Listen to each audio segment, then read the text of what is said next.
The Girl Who Got Rattled, written by Stephen Edward White and performed by Frank Marcopolos. This is one of the stories of Alfred. There are many of them still floating around the West, for Alfred was, in his time, very well known. He was a little man, and he was bashful. That is the most that can be said against him. But he was very little and very bashful. When on horseback, his legs hardly reached the lower body line of his mount, and only his extreme agility enabled him to get on successfully. When on foot, strangers were inclined to call him Sonny. In company, he never advanced an opinion. If things did not go according to his ideas, he reconstructed the ideas, and made the best of it. Only he could make the most efficient best of the poorest ideas of any man on the plains. His attitude was a perpetual sidling apology. It has been said that Alfred killed his men diffidently, without enthusiasm, as though loath to take the responsibility, and this, in the pioneer days on the plains, was either frivolous affectation or else Alfred. With women he was lost. Men would have staked their last ounce of dust at odds that he had never in his life made a definite assertion of fact to one of the opposite sex.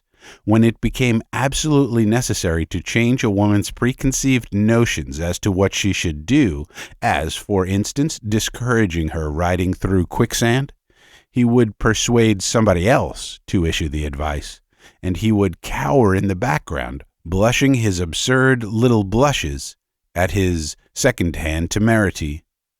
Add to this narrow, sloping shoulders, a soft voice, and a diminutive pink and white face. But Alfred could read the prairie like a book. He could ride anything, shoot accurately, was at heart afraid of nothing, and could fight like a little catamount when occasion for it really arose. Among those who knew, Alfred was considered one of the best scouts on the plains. That is why Caldwell, the capitalist, engaged him when he took his daughter out to Deadwood. Miss Caldwell was determined to go to Deadwood, a limited experience of the ladies' sort, where they have wooden floors to the tents, towels to the tent poles, and expert cooks to the delectation of the campers, had convinced her that roughing it was her favorite recreation. So, of course, Caldwell Sr. had, sooner or later, to take her across the plains on his annual trip.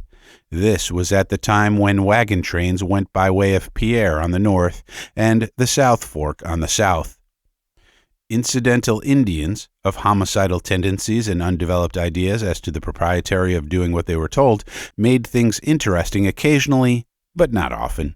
There was really no danger to a good-sized train. The daughter had a fiancé named Allen, who liked roughing it, too. So he went along. He and Miss Caldwell rigged themselves out bountifully and prepared to enjoy the trip. At Pierre, the train of 8 wagons was made up, and they were joined by Alfred and Billy Knapp. These 2 men were interesting but tyrannical on 1 or 2 points, such as getting out of sight of the train, for instance. They were also deficient in reasons for their tyranny. The young people chafed, and, finding Billy Knapp either imperturbable or thick-skinned, they turned their attention to Alfred. Allen annoyed Alfred, and Miss Caldwell thoughtlessly approved of Allen. Between them, they succeeded often in shocking fearfully all the little man's finer sensibilities. If it had been a question of Allen alone, the annoyance would soon have ceased. Alfred would simply have bashfully killed him. But because of his innate courtesy, which so saturated him that his philosophy of life was thoroughly tinged by it, he was silent and inactive. There is a great deal to recommend a plains journey at first. Later, there is nothing at all to recommend it. It has the same monotony as a voyage at sea, only there is less living room, and instead of being carried, you must progress to a great extent by your own volition. Also, the food is coarse, the water poor, and you cannot bathe. To a plainsman or a man who has the instinct, these things are as nothing in comparison with the charm of the outdoor life and the pleasing tingling of adventure. But woman is a creature wedded to comfort. She has a strange, instinctive desire to be entirely alone every once in a while, probably because her experiences, while not less numerous than man's, are mainly psychical, and she needs occasionally time to get thought up to date. So Miss Caldwell began to get very impatient. The afternoon of the 6th day, Alfred, Miss Caldwell, and Alan rode along side by side. Alfred was telling a self-effacing story of adventure, and Miss Caldwell was listening carelessly because she had nothing else to do. Alan chaffed lazily when the fancy took him. "I happened to have a limb broken at the time," Alfred was observing parenthetically in his soft tones. "And so—" "What kind of a limb?" asked the young Easterner with direct brutality. He glanced with a half-humorous aside at the girl to whom the little man had been mainly addressing himself. Alfred hesitated, blushed, lost the thread of his tale, and finally, in great confusion, reined back his horse by the harsh Spanish bit. He fell to the rear of the little wagon train, where he hung his head, and went hot and cold by turns in thinking of such an indiscretion before a lady. The young Easterner spurred up on the right of the girl's mount. "He's the queerest little fellow I ever saw," he observed with a laugh. "Sorry to spoil his story. Was it a good one?" "Well, it might have been if you hadn't spoiled it," answered the girl, flicking her horse's ears mischievously. The animal danced. "What did you do it for?" "Oh, just to see him squirm. He'll think about that all the rest of the afternoon, and will hardly dare look you in the face next time you meet." "I know. Isn't he funny? The other morning he came around the corner of the wagon and caught me with my hair down. I wish you could have seen him." She laughed gaily at the memory. "Well, let's get ahead of the dust," she suggested. They drew aside to the firm turf of the prairie and put their horses to a slow lope. Once well ahead of the canvas-covered schooners, they slowed down to a walk again.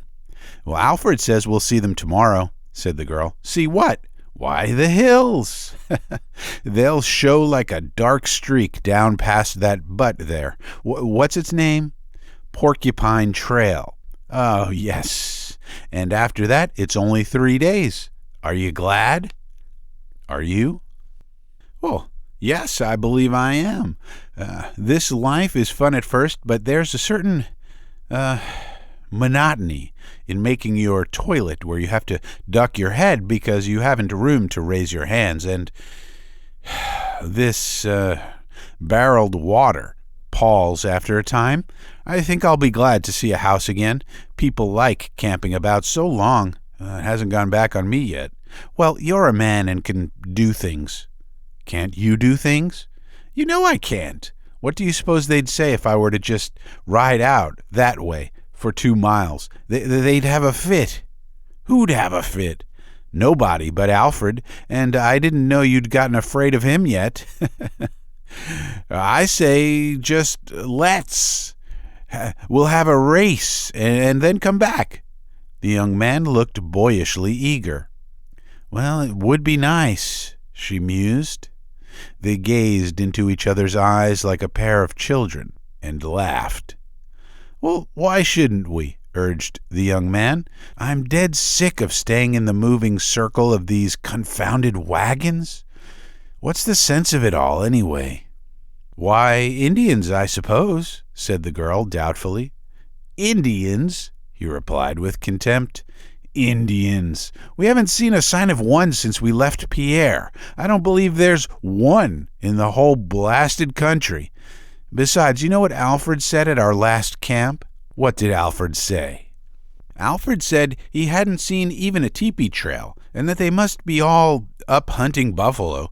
Besides that, you don't imagine for a moment that your father would take you all this way to Deadwood just for a lark if there was the slightest danger, do you? I don't know. I made him. She looked out over the long, sweeping descent to which they were coming, and the long, sweeping ascent that lay beyond.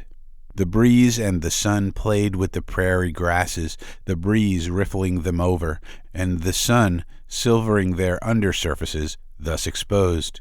It was strangely peaceful, and one almost expected to hear the hum of bees, as in a New England orchard. In it all was no sign of life. We'd get lost, she said finally. Oh, no, we wouldn't, he asserted with all the eagerness of an amateur plainsman. I've got that all figured out. You see, our train is going on a line with that butte behind us and the sun, so if we go ahead and keep our shadows just pointing to the butte, we'll be right in their line of march. He looked to her for admiration of his cleverness. She seemed convinced. She agreed and sent him back to her wagon for some article of invented necessity. While he was gone, she slipped softly over the little hill to the right, cantered rapidly over 2 more, and slowed down with a sigh of satisfaction. One alone could watch the directing shadow as well as 2. She was free and alone. It was the one thing she had desired for the last 6 days of the long plains journey, and she enjoyed it now to the full. No one had seen her go. The drivers droned stupidly along, as was their wont. The occupants of the wagon slept, as was their wont, and the diminutive Alfred was hiding his blushes behind clouds of dust in the rear, as was not his wont at all. He had been severely shocked, and he might have brooded over it all the afternoon if a discovery had not startled him to activity. On a bare spot of the prairie he discerned the print of a hoof. It was not that of one of the train's animals. Alfred knew this, because just to one side of it, caught under a grass blade so cunningly that only the little scout's eyes could have discerned it at all, was a single blue bead. Alfred rode out on the prairie to right and left and found the hoofprints of about 30 ponies. He pushed his hat back and wrinkled his brow, for the one thing he was looking for he could not find. The 2 narrow furrows made by the ends of teepee poles dragging along on either side of the ponies. The absence of these indicated that the band was composed entirely of bucks, and bucks were likely to mean mischief. He pushed ahead of the whole party, his eyes fixed earnestly on the ground. At the top of the hill he encountered the young Easterner. The latter looked puzzled in a half-humorous way.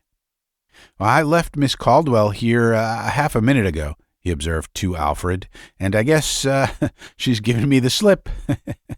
Scold her good for me when she comes in, will you?" He grinned with good-natured malice at the idea of Alfred's scolding anyone. Then Alfred surprised him. The little man straightened suddenly in his saddle and uttered a fervent curse. After a brief circle about the prairie, he returned to the young man. "You go back to the wagons, wake up Billy Knapp, and tell him this, that I've gone scouting some, and I want him to watch out. Understand? Watch out." "What?" began the Easterner, bewildered. "I'm a-going to find her," said the little man decidedly. "Well, you don't think there's any danger, do you?" asked the Easterner in anxious tones. "Well, can't I help you?" "You do as I tell you," replied the little man shortly, and rode away. He followed Miss Caldwell's trail quite rapidly, for the trail was fresh. As long as he looked intently for hoof marks, nothing was to be seen. The prairie was apparently virgin, but by glancing the eye 40 or 50 yards ahead, the faint line was discernible through the grasses. Alfred came upon Miss Caldwell seated quietly on her horse in the very center of a prairie dog town, and so, of course, in the midst of an area of comparatively desert character. She was amusing herself by watching the marmots as they barked, or watched, or peeped at her, according to their distance from her. The sight of Alfred was not welcome, for he frightened the marmots. When he saw Miss Caldwell, Alfred grew bashful again. He saddled his horse up to her and blushed. "I'll show you the way back, miss," he said diffidently. "Oh, thank you," replied Miss Caldwell with a slight coldness. "Well, I can find my own way back." "Yes, of course," hastened Alfred in an agony. But don't you think we ought to start back now? I'd like to go with you, miss, if you'd let me. You see, the afternoon's quite late." Miss Caldwell cast a quizzical eye at the sun. "Why, it's hours yet till dark," she said amusedly.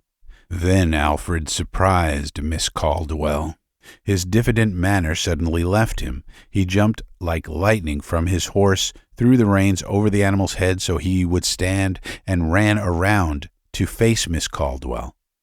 "Here, jump down," he commanded. The soft southern burr of his ordinary conversation had given place to a clear incisiveness. Miss Caldwell looked at him, amazed. Seeing that she did not at once obey, Alfred actually began to fumble hastily with the straps that held her riding skirt in place. This was so unusual in the bashful Alfred that Miss Caldwell roused and slipped lightly to the ground. "Now what?" she asked. Alfred, without replying, drew the bit to within a few inches of the animal's hoofs and tied both fetlocks firmly together with the double loop. This brought the pony's nose down close to his shackled feet. Then he did the same thing with his own beast. Thus neither animal could so much as hobble one way or the other. They were securely moored. Alfred stepped a few paces to the eastward. Miss Caldwell followed. "Sit down," said he. Miss Caldwell obeyed with some nervousness. She did not understand at all, and that made her afraid. She began to have a dim fear lest Alfred might have gone crazy. His next move strengthened this suspicion. He walked away 10 feet and raised his hand over his head, palm forward. She watched him so intently that for a moment she saw nothing else. Then she followed the direction of his gaze and uttered a little sobbing cry. Just below the skyline of the first slope to the eastward was silhouetted a figure on horseback. The figure on horseback sat motionless. "We're in for a fight," said Alfred, coming back after a moment. "He won't answer my peace sign, and he's a Sioux. We can't make a run for it through this dog town. We just got to stand him off." He threw down and backed the lever of his old .44 Winchester and softly uncocked the arm. Then he sat down by Miss Caldwell.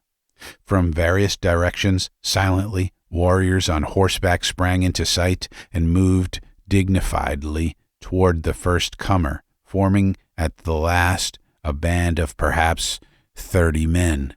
They talked together for a moment, and then one by one, at regular intervals, detached themselves and began circling at full speed to the left, throwing themselves behind their horses and yelling, shrill-voiced, but firing no shot as yet. "They'll rush us," speculated Alfred. "We're too few to monkey with this way. This is a bluff." The circle about the two was now complete. After watching the whirl of figures for a few minutes, and the motionless landscape beyond, the eye became dizzied and confused. "They won't have no picnic," went on Alfred with a little chuckle. "Dog hole's as bad for them as for us. They don't know how to fight. If they was to come in on all sides, I couldn't handle 'em, but they always rush in a bunch like damned fools."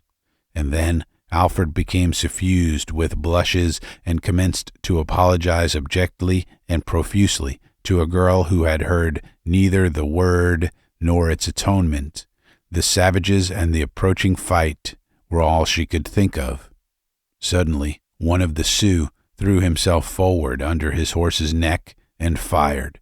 The bullet went wild, of course, but it shrieked with the rising inflection of a wind squall through bared boughs, seeming to come ever nearer.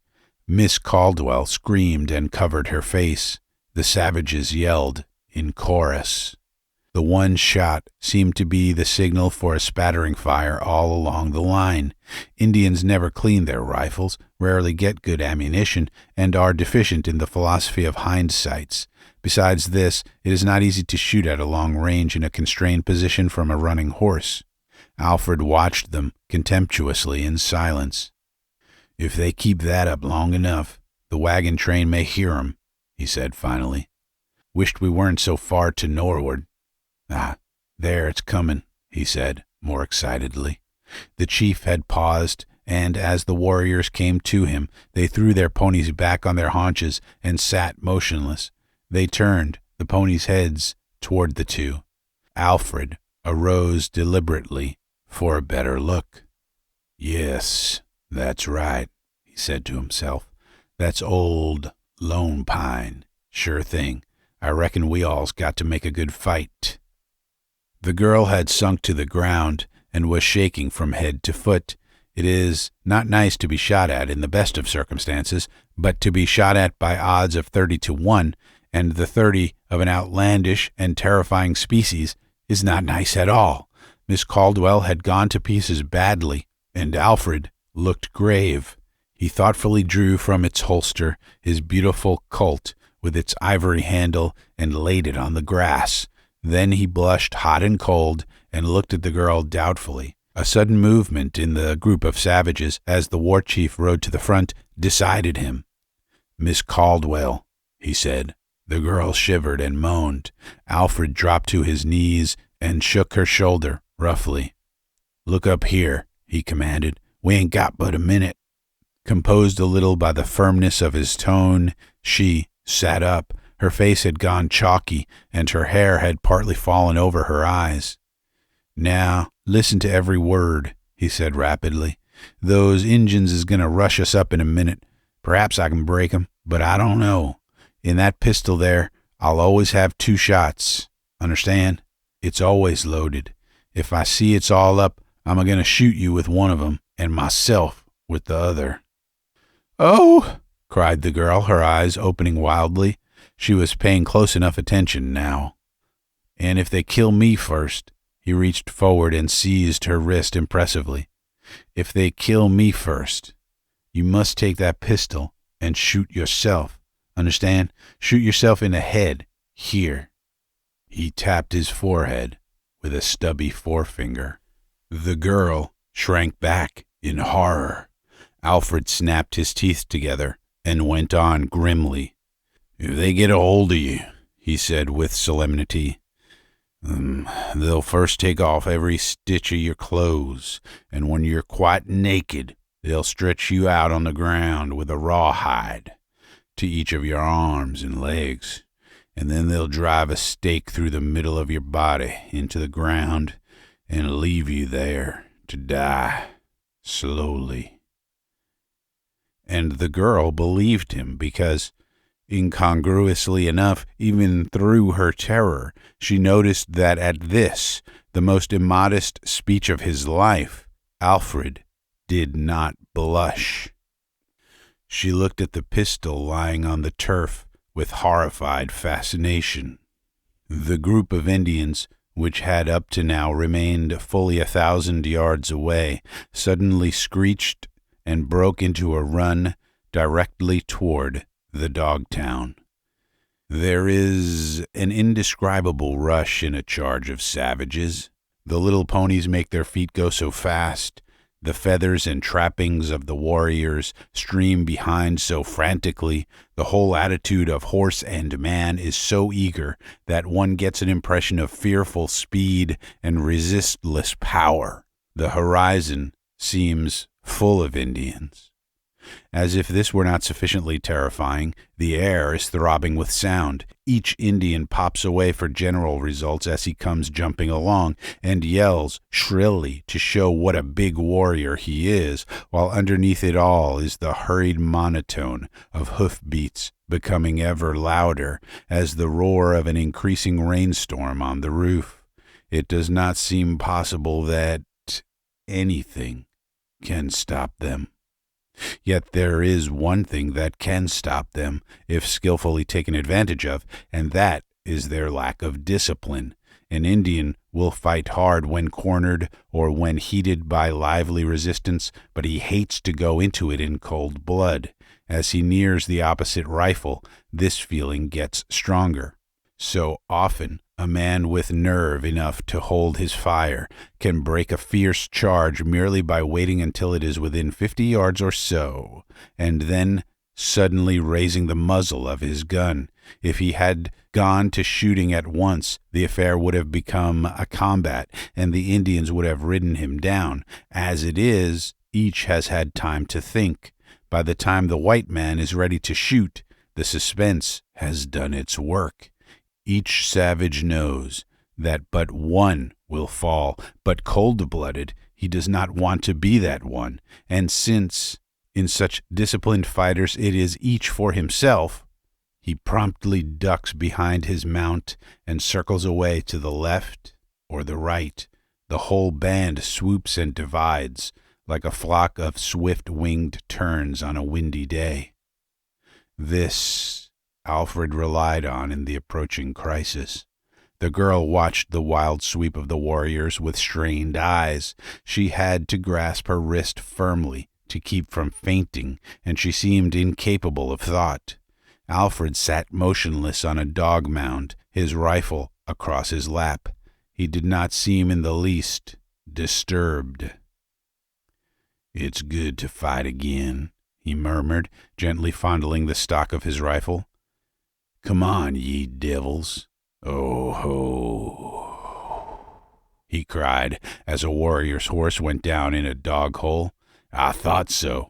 His eyes began to shine. The ponies came skipping here and there, nimbly dodging in and out between the dog holes. Their riders shot and yelled wildly, but none of the bullets went lower than 10 feet. The circle of their advance looked somehow like the surge shoreward of a great wave, and the similarity was heightened by the nodding glimpses of the light eagle's feathers in their hair.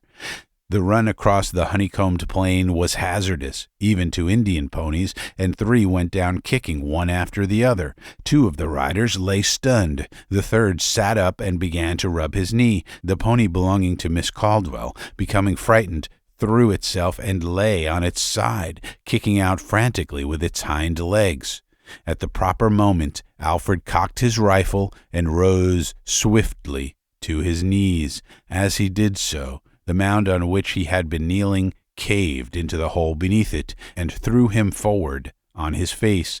With a furious curse, he sprang to his feet and leveled his rifle at the thick of the press. The scheme worked. In a flash, every savage disappeared behind his pony, and nothing was to be seen but an arm and a leg. The band divided on either hand as promptly as though the signal for such a drill had been given, and swept gracefully around in 2 long circles until it reined up motionless at nearly the exact point from which it had started on its imposing charge. Alfred had not fired a shot. He turned to the girl with a short laugh. She lay face upward on the ground, staring at the sky with wide-open, horror-stricken eyes. In her brow was a small blackened hole, and under her head, which lay strangely flat against the earth, the grasses had turned red. Near her hand lay the heavy Colt's .44. Alfred looked at her a minute without winking. Then he nodded his head. "It was 'cause I fell down that hole. She thought they'd got me," he said aloud to himself. "Poor little gal. She hadn't ought to have did it."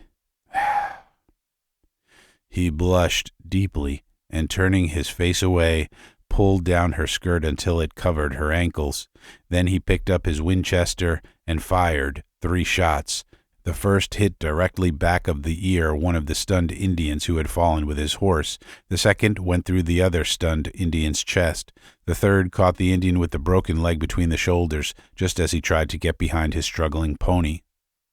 Shortly after, Billy Knapp and the wagon train came along. The end. You've been listening to a short story entitled The Girl Who Got Rattled. It was written by Stephen Edward Wright and performed by Frank Marcopolos. The story is in the public domain, and the performance is copyright 2020 Frank J. Marcopolos. It was recorded at the Bookquarium Recording Studio in Pittsburgh, Pennsylvania. As always, thank you for listening, and for more of these audiobooks and audio stories, please go to frankmarcopolos.com. It's frankmarcopolos.com or youtube.com/BrooklynFrank. Thank you.